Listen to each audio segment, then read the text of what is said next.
मिलाकर लगभग 190 करोड़ से ज़्यादा की योजनाओं का यहाँ पर लोकार्पण और शिलान्यास किया गया है और बहुत सारी योजनाओं की स्वीकृति प्रदान की गई है। लगभग मैं समझता हूँ कि सैकड़ों योजनाएं यहाँ की स्वीकृत हुई हैं और जिनको घोषणाओं के रूप में स्वीकृति प्रदान कर दी गई है, जिनके शासनादेश भी निकल गए हैं,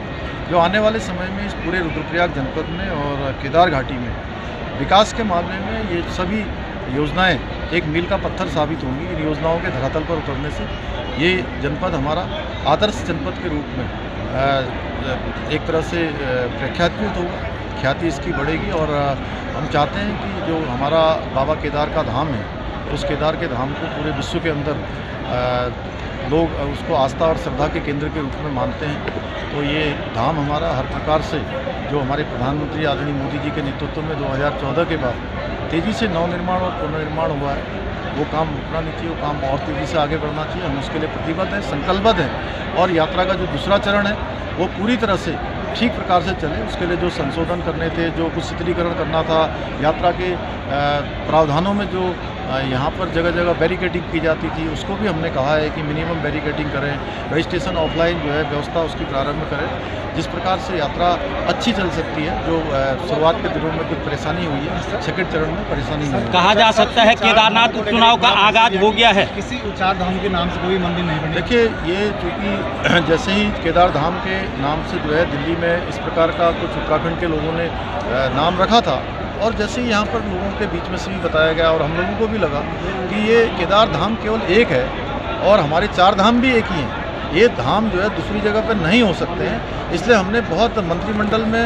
एक बड़ा कड़ा फैसला लिया कि कोई भी देश के अंदर हमारे धामों के नाम से कोई अन्यंत्र जो है जगह पर इस प्रकार के मंदिर नहीं बना पाएगा और बनाएगा तो उसके खिलाफ हम सख्त कार्रवाई करेंगे, वहाँ की सरकारों को लिखेंगे। ये सीएम साहब, सफाई देने की क्या जरूरत पड़ रही है? बार बार की लगातार आपको कई बार मंचों में बोलना पड़ रहा है कि चार धाम जो मंदिर है वही है और इस तरह से नहीं, देखिए, कुछ लोगों ने इस तरह का भ्रम फैलाया था और मैं ये चाहता था कि जो है सभी लोगों तक बात स्पष्ट रूप से जानी चाहिए और जो सही बात है उस सही बात हम बार बार बोलेंगे, एक बार नहीं 10 बार बोलेंगे, बोलते जाएंगे जब तक कि लोग समझेंगे नहीं। सर, भू कानून हम बहुत सख्त कानून के रूप में ला रहे हैं और जिन लोगों ने भी अभी तक भी जो भू कानून हमारा प्रचलित था, भूमि के जो नियम थे, उन नियमों को जिन लोगों ने जो है तोड़ा है, ऐसे लोगों की जो ज़मीनें हैं उसकी हम जांच करवा के जो भी नियमों के अनुरूप जिस प्रयोजन के लिए ज़मीन दी गई थी, अगर वो प्रयोजन उन्होंने पूरा नहीं किया है तो उस प्रयोजन में भूमि प्रयुक्त नहीं हुई है तो वो सारी भूमि सरकार में निहित की जाएगी।